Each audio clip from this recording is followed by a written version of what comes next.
قال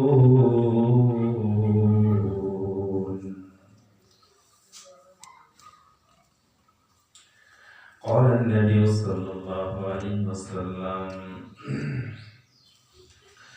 عن عبد الرحمن بن عوف رضي الله تعالى عنه قال قال رسول الله صلى الله عليه وسلم إذا صلت المرأة خمسها وصامت شهرها وحفظت فرجها وأطاعت زوجها قيل لها ادخل الجنة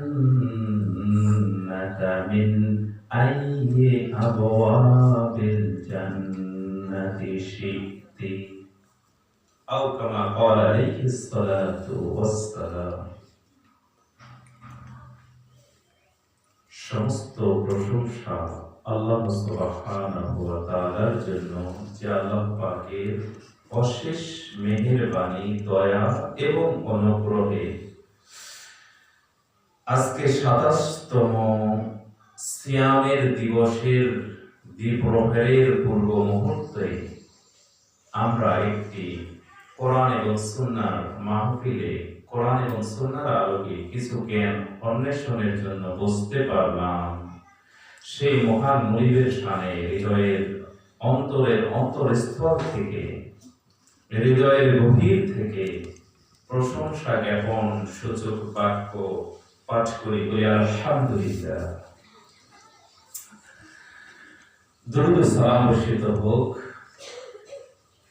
পৃথিবীর শ্রেষ্ঠ মহামানব, শ্রেষ্ঠ রাসূল, ইমামুল আম্বিয়া, সাইয়্যিদুল মুরসালিন, নবী মুহাম্মদুর রাসূলুল্লাহ সাল্লাল্লাহু আলাইহি ওয়াসাল্লামের প্রতি। আল্লাহ তাআলা তাকে দান করুক বেহেশতের সর্বোচ্চ সম্মানিত স্থান। আল্লাহ তাআলা যার প্রতিশ্রুতি শুধুমাত্র তাকেই দিয়েছেন, বলি আমিন। সম্মানিত, আজকের এই হেফজখানা কর্তৃক আয়োজিত মহিলা মাহফিলের আয়োজক কমিটি এবং উপস্থিত মা ও বোনেরা, সবাইকে আমার অন্তরের অন্তরস্থল থেকে আবার সালাম জানাই। আসসালামু আলাইকুম ওয়া রাহমাতুল্লাহ। আশা করি আপনারা সকলে ভালো আছেন। আলহামদুলিল্লাহ, আমিও আল্লাহর রহমতে ভালো আছি।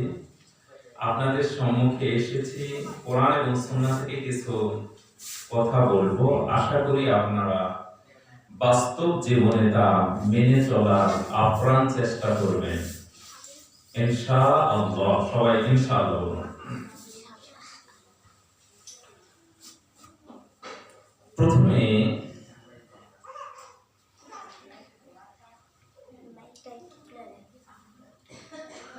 আল্লাহ সুবহানাহু ওয়া তাআলার শানে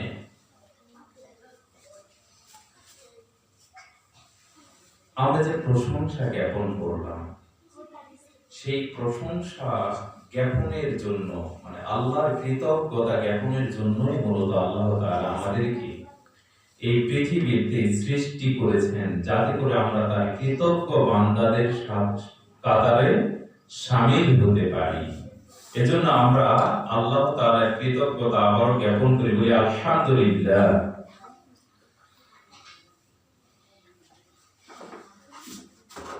সম্মানিতা মা ও বোনেরা, আপনারা যারা উপস্থিত হয়েছেন তাদের প্রতি আমার পক্ষ থেকে কৃতজ্ঞতা। আপনারা এই হেফজখানার বাৎসরিক সদস্য, এছাড়াও আপনারা বিভিন্ন সময়ে এই হেফজখানায় বুদ্ধি দিয়ে, মেধা দিয়ে, অর্থ সম্পদ দিয়ে সহযোগিতা করেন। আল্লাহ তাআলা আপনাদের সেই সহযোগিতাগুলো কবুল ও মঞ্জুর করে নিন, বলি আমিন।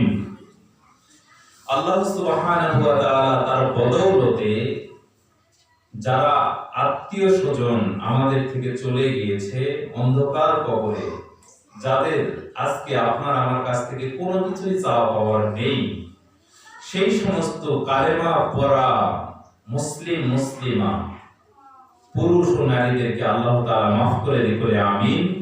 এবং তাদেরকে জান্নাতের মেহমান হিসেবে কবুল করে বলি আমিন। সম্মানিতা মায়েরা, বোনেরা, যে যেখানে আছি একটু মনোযোগ সহকারে আমরা শ্রবণ করি আল্লাহ তাআলা কোরআনে আপনাদের আমাদের সম্পর্কে কি বলেছেন। আল্লাহ তাআলা কোরআনুল কারীমের মধ্যে ইরশাদ করেছেন, মান আমিলা সালিহান মিন যাকারিন আও উনসা ওয়া হুয়া মুমিনুন ফালানুহয়িয়ান্নাহু হায়াতান তাইয়্যিবা। আল্লাহ তাআলা ইরশাদ করলেন,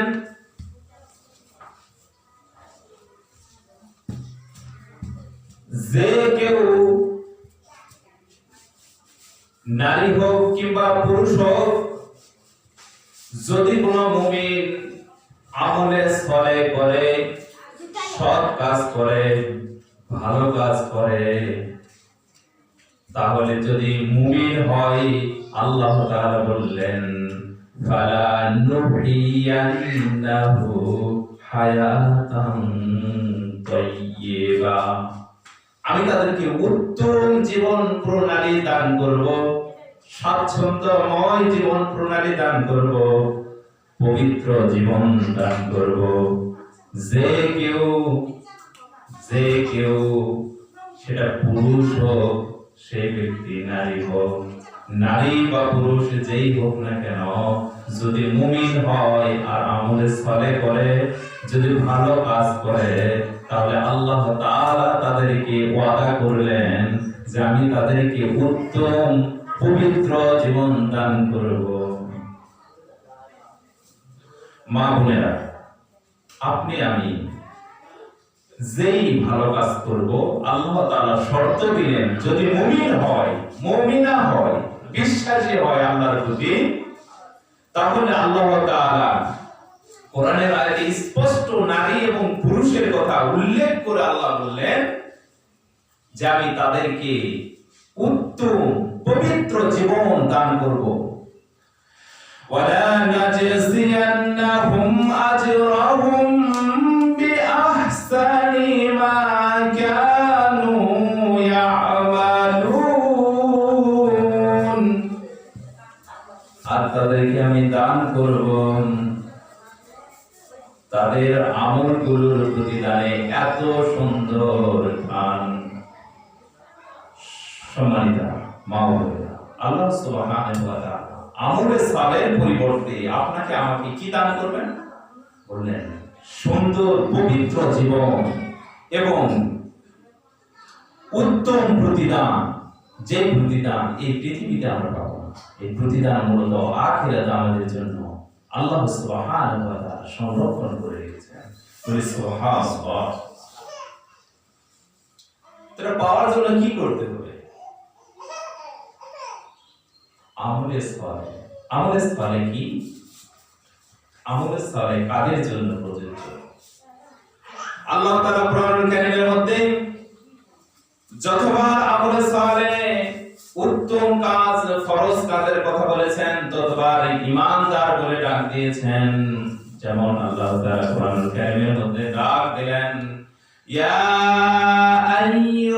আইয়ুহাল্লাযীনা আমানু কুতিবা আলাইকুমুস সিয়াম, হে ঈমানদারগণ, হে বিশ্বাসী নারী পুরুষ, তোমাদের উপর সিয়াম ফরজ করা হলো। এখানে আল্লাহ তাআলা কোন বিধর্মী জাতি গোষ্ঠীকে ডাক দিয়ে বলেন নাই তাদের উপর সিয়াম ফরজ করা হয়েছে, বরঞ্চ যারা আমরা আল্লাহর প্রতি বিশ্বাস স্থাপন করেছি, যারা আমরা ঘোষণা দিয়েছি যে আমি মুমিনা, আমি মুসলিমা, আমি মুমিন, আমি মুসলিম, তখন আল্লাহ আপনাকে আমাকে ডাক দিয়ে বললেন তোমাদের উপর সিয়াম ফরজ করলাম। কেন ফরজ করলেন আল্লাহ? আল্লাহ বললেন লাআল্লাকুম তুফলিহুন, লাআল্লাকুম তাত্তাকুন, যাতে তোমরা আল্লাহ ভীরু তা অর্জন করতে পারো, যাতে তোমরা আল্লাহকে ভয় করতে পারো। এজন্য আমি তোমাদের উপর সিয়াম ফরজ করলাম। ভাই, সিয়াম এমন একটা মাস যে মাসে মানুষ একটি বার বলবে সুবহানাল্লাহ, তার আমল নামায় 70 গুণ বাড়িয়ে আল্লাহ সুবহানাহু ওয়া তাআলা 70 বারের সওয়াব দিবেন। আল্লাহু আকবার। সিয়াম এমন একটি মাস যে মাসে আল্লাহ সুবহানাহু ওয়া তাআলার কোন বান্দা অথবা বান্দি 2 রাকাত নফল সালাত আদায় করবে, আল্লাহ তাআলা তার জন্য ফরজ সালাত আদায়ের সওয়াব দিবেন। আল্লাহু আকবার, সুবহানাল্লাহ। সিয়াম এমন একটি মাস যেই মাসের মধ্যে লুকায়িত রয়েছে হাজার মাস অপেক্ষা, হাজার মাসের চাইতে বেশি সওয়াব অর্জন করার মতন একটি রাত। সিয়াম এমন একটি মাস যেই মাসের প্রতি রাত্রিতে আল্লাহ তাআলা অসংখ্য গুনাহগারদেরকে জাহান্নামের আগুন থেকে মুক্তি দিচ্ছেন। সুবহানাল্লাহ। সিয়াম এমন একটি মাস যেই মাসে তাকওয়া অর্জন করা যায়, যেই মাসে নিজেকে সংশোধন করা যায়, যেই মাসে নিজেকে নতুন করে তৈরি করা যায়। সিয়াম সেই শিক্ষাটা আমাদেরকে দেয়। কারণ একজন সিয়াম পালনকারী, একজন রোজাদার মহিলা, একজন রোজাদার পুরুষ সুবহে সাদিক থেকে সেহরি করার পর থেকে সন্ধ্যা পর্যন্ত, সূর্যাস্ত পর্যন্ত পানাহার থেকে বিরত থাকে। শুধু তাই নয়, শুধু খাবার দাবার থেকে বিরত থাকে তাই নয়, সকল প্রকার অশ্লীল কাজ থেকে বিরত থাকে, সকল প্রকার মিথ্যা আচার থেকে বিরত থাকে, সকল প্রকার অন্যায় কাজ থেকে বিরত থাকে। তার নাম সিয়াম। আর এই সিয়ামের মাধ্যমে একজন মানুষ একদিন নয়, 2 দিন নয়, 3 দিন নয়, সম্পূর্ণ একটি মাস যখন বারবার অভ্যস্ত হয়ে পড়ে, মুখ থেকে কোনো খারাপ কথা না বের করার, অশ্লীল কথা না বের করার, ঝগড়া বিবাদ স্বরূপ কথাবার্তা না বের করার, গীবত না করার, তখন সে অভ্যস্ত হয়ে পড়ে। অটোমেটিক্যালি দ্বীনের প্রতি আগ্রহ তার জন্মিতে থাকে। এজন্য আল্লাহ বললেন, যারা এভাবে সিয়াম পালন করবে লাআল্লাকুম তাত্তাকুন,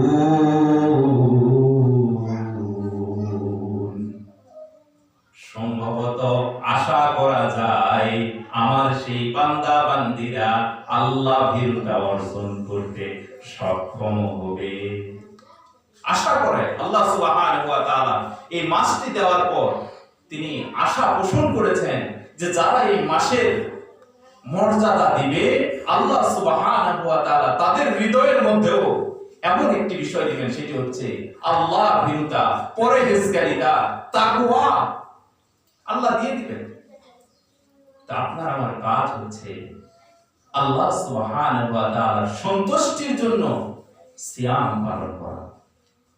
আল্লাহ তাআলার সন্তুষ্টির জন্য সিয়াম পালন করতে গিয়ে সারাদিন কারো গীবত করব না, ঝগড়া কারোর সাথে লাগলে আমি বলবো, ও আমার বোন, আমি তো সিয়াম পালনকারী, তোমার সাথে ঝগড়া করার এই মুহূর্তে আমি তোমার কথার প্রত্যুত্তর দিতে চাচ্ছি না, কথার উত্তর দিতে চাচ্ছি না।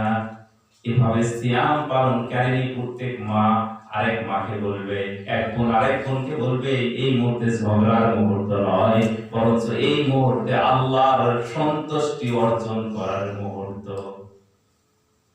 সম্মানিত মুসলিম মুসলিমা আমার যারা এখানে উপস্থিত হয়েছে তাদের বিষয়ে বলি, আল্লাহ তাআলা কোরআনুল কারীমের মধ্যে এই মাসের মধ্যে এমন একটি রজনী রয়েছে, যে রজনীর মধ্যে একজন মানুষ পেতে পারে এমন একটি বিষয়। আল্লাহু আকবার। ইন্না আনজালনাহু ফি লাইলাতিল কদর, আমি কোরআন নাযিল করেছি লাইলাতুল কদরের রজনীতে। ওয়া মা আদরাকা মা লাইলাতুল কদর, হে রাসূল আপনি জানেন কি কদরের রজনী কি? হে রাসূল আপনি কি বোঝেন কদরের রজনীটা কি? এই বিষয়টা আপনাকে আমাকেও জিজ্ঞেস করা হচ্ছে যে আমি কি জানি কদরের রজনী কি? আল্লাহ বলতেছেন আমি নিজেই উত্তর দিচ্ছি, শোনো। লাইলাতুল কদরি খায়রুম মিন আলফি শাহর। লাইলাতুল কদরের রজনী হচ্ছে হাজার মাস অপেক্ষা উত্তম একটা রাত। হাজার মাস, যেটাকে হিসাব করলে 82 বছরের উপর। তাহলে মানুষ, আমরা আল্লাহর বান্দা অথবা নিজে কেউ অর্জন করতে পারি, পুরুষ হোক নারী হোক, যে কেউ আল্লাহ তাআলার সন্তুষ্টি অর্জনের জন্য রাত্রি জাগরণ করে এক রাত্রিতে 82 বছরের চাইতেও বেশি সওয়াব অর্জন করতে পারে। আল্লাহু আকবার। আজকে আমাদের বয়স 40, 50, 60, এর মধ্যে আমরা কবরস্থ হচ্ছি, মারা যাচ্ছি। কিন্তু এই 40-60 বছরের মধ্যে যদি আমরা 10টা এরকম লাইলাতুল কদর লাভ করি, তাহলে আমাদের বয়স হয়ে যাবে প্রায় 800-900 বছর বয়স। বলেন সুবহানাল্লাহ। এজন্য লাইলাতুল কদরের রজনীকে অবহেলায় কাটিয়ে দেওয়ার কোনো সুযোগ নেই। লাইলাতুল কদরের রজনী সম্পর্কে আমাদের নবী মুস্তাফা আলাইহিস সালাম নিজের লুঙ্গি শক্ত করে বেঁধে নিতেন এবং স্ত্রীদেরকে ডাকিয়ে দিতেন, পরিবারের সদস্যদেরকে ডাকিয়ে দিতেন যে লাইলাতুল কদরের রজনীতে আল্লাহর সন্তুষ্টির জন্য রাত্রি জাগরণ করো। কি করব ভাই? লাইলাতুল রজনীর জন্য আমাদের আমল সময়ের মধ্যে আমরা 1 নম্বরে যে কাজটি করতে পারি সেটা হচ্ছে কোরআন তেলাওয়াত। 1 নম্বরে যে কাজটি করতে পারি সেটা হচ্ছে কোরআন তেলাওয়াত। 2 নম্বরে যে কাজটি করতে পারি সেটি হচ্ছে দাঁড়িয়ে সালাত আদায় করা। যাদের পক্ষে দাঁড়ানো সম্ভব নয় তারা বসে পড়বে, কিন্তু দাঁড়িয়ে সালাত আদায় করা যাতে আল্লাহ সন্তুষ্ট হয়। যারা দাঁড়িয়ে সালাত করতে পারে না, বসে পড়বে অসুস্থ ব্যক্তিদের জন্য।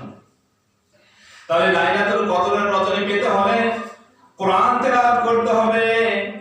কারণ কোরআন তেলাওয়াত যদি আপনি করেন তাহলে কোরআন আপনার পক্ষে অথবা বিপক্ষে সাক্ষী দেবে। আল কোরআনু হুজ্জাতুল লাকা ওয়া আলাইকা। কোরআন আপনার আমার পক্ষে অথবা বিপক্ষে সাক্ষী। কোরআন আপনার আমার পক্ষে অথবা বিপক্ষে দলিল হিসেবে কিয়ামতের দিন দণ্ডায়মান হবে। কাদের পক্ষে কোরআন কথা বলবে? যারা গভীর রজনীতে কোরআন তেলাওয়াত করেছে, যারা সকাল সন্ধ্যায় কোরআন তেলাওয়াত করেছে, কোরআন অনুযায়ী নিজের জীবন গড়েছে, আল্লাহ তাআলা তাদেরকে কিয়ামতের দিন কোরআন তাদের পক্ষে শাফাআতকারী হিসেবে নিযুক্ত করে দিবেন। বলেন সুবহানাল্লাহ। পক্ষান্তরে যারা কোরআন তেলাওয়াত করে নাই, যারা কোরআন পাঠ করে নাই, তাদের বিষয়ে আল্লাহ তাআলা কি বললেন ভাই একটু শুনেন। আল্লাহ সুবহানাহু ওয়া তাআলা বললেন মান তাআল্লামাল, আল্লাহর রাসূল বললেন মান তাআল্লামাল কুরআনা ওয়া আল্লাকা মাসহাফাহু লাম ইয়াতাআহাদাহু। আল্লাহর রাসূল বললেন যারা কোরআন তেলাওয়াত শিখেছে কিন্তু তারপরে কোরআনটাকে পেঁচিয়ে পেঁচিয়ে নিজের গৃহের কোন কোনায় ঝুলিয়ে রেখেছে, আর কোরআনটা খোলে না, আল্লাহর রাসূল বললেন তাহলে কিয়ামতের দিন এইরকম তেলাওয়াত শিক্ষাকারী ব্যক্তি যে কোরআন শেখার পর কোরআনকে মাসহাফ করে ঘরের কোনায় ঝুলিয়ে রেখেছে আর তেলাওয়াত করে না, মাদ্রাসার জাল পড়ে গিয়েছে কোরআনের সেই মাসহাফের উপর, যাতে কোরআনকে পেঁচিয়ে রাখা হয়েছে তার কোন মাদ্রাসার জাল পড়ে গিয়েছে, আর কোনো খোঁজ নাই। কিয়ামতের দিন মুতাআল্লিকান বিহি ইয়াউমাল কিয়ামাতি ওয়া ইয়াকুলু ইয়া রাব্বি ইন্না আবদাকা হাযা তাখাযানি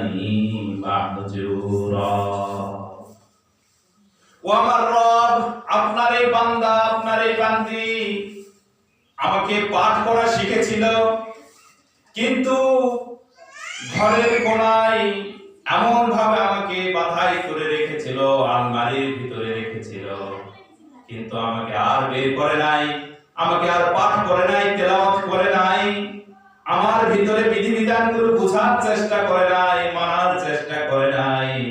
ও আমার রব আল্লাহ, তুমি তার এবং আমার মাঝে আজকে ফয়সালা করে দাও।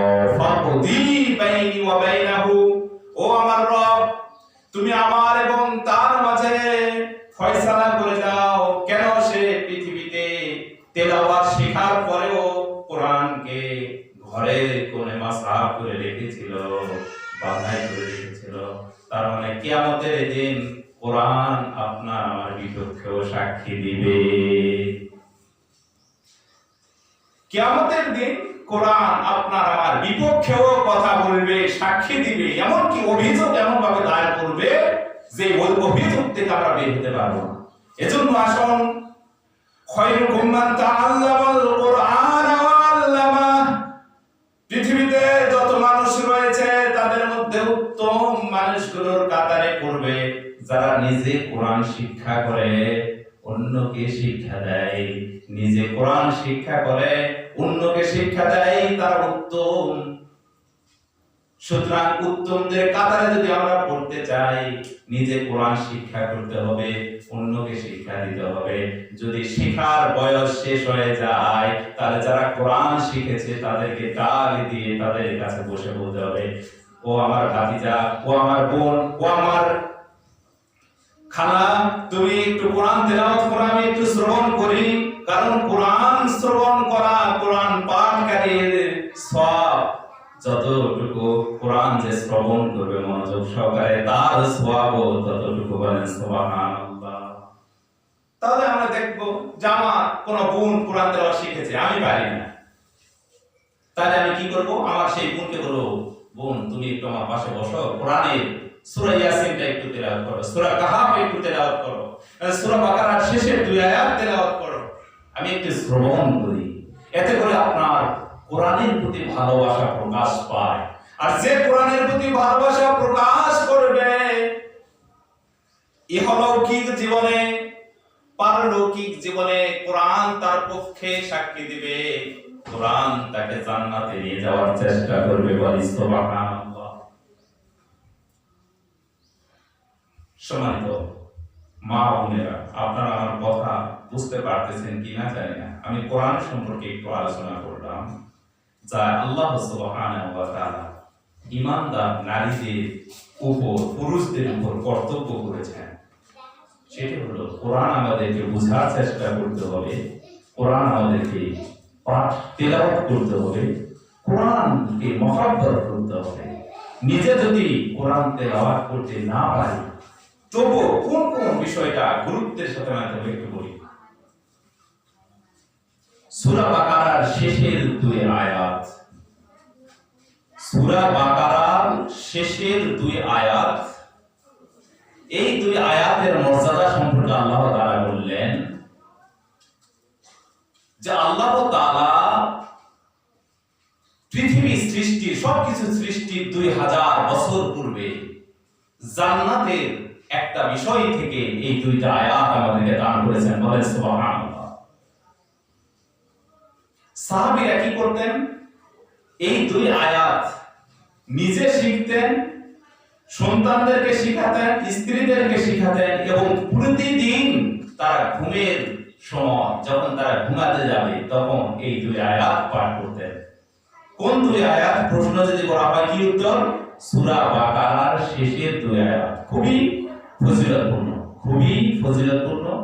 নিজেরা শেখার চেষ্টা করবেন ইনশাআল্লাহ। সম্মানিত মুসলিম کرام, আমার মা বোনেরা, এরপর আল্লাহর রাসূল বলবেন, ওয়া ক্বালার রাসূলু ইয়া রাব্বি ইন্না কওমি ইত্তাখাযু হাযাল কুরআনা মাহজুরা। যদি কোরআনকে আমরা অবহেলার বিষয় হিসেবে গ্রহণ করি, তাহলে আমাদের নবীও অভিযোগ করবেন। কি অভিযোগ? যে হে আল্লাহ, আমার সম্প্রদায় কোরআনকে পরিত্যক্ত বিষয় হিসেবে গ্রহণ করেছে। পরিত্যক্ত বিষয় কি মা বোনেরা? পরিত্যক্ত বিষয় হচ্ছে বাসা বাড়িতে কাজ করার সময় অনেক জিনিস নষ্ট হয়ে যায়। একটা প্লাস্টিকের গামলা নষ্ট হয়ে গেলে আমরা সেটা এমন এক জায়গায়, দেখা গেল মুরগি ঘরের উপরে রাখি, অথবা যে ঘরটা আর কোনো কাজে লাগে না সেখানে ফেলাই রাখি। বাসা বাড়িতে কাজ করার সময় একটা কুদাল বা জরুরি কোনো জিনিসপত্র যেটা অকেজ হয়ে গেছে সেটা একবার এমন জায়গায় রাখি যেন আর কোনো কাজে লাগে না, ওটা আমরা ব্যবহার করি না। তো যারা কোরআনকে মাহজুর পরিত্যক্ত বিষয় হিসেবে গ্রহণ করবে, আল্লাহর রাসূল স্বয়ং মুহাম্মদ সাল্লাল্লাহু আলাইহি ওয়াসাল্লাম তাদের বিরুদ্ধে অভিযোগ করে বলবেন, হে আল্লাহ, আমার সম্প্রদায় কোরআনকে পরিত্যক্ত বিষয় হিসেবে গ্রহণ করেছে, অভিযোগ করবেন। এটা আল্লাহর রাসূলের খুব হৃদয়ের কষ্টের অভিযোগ।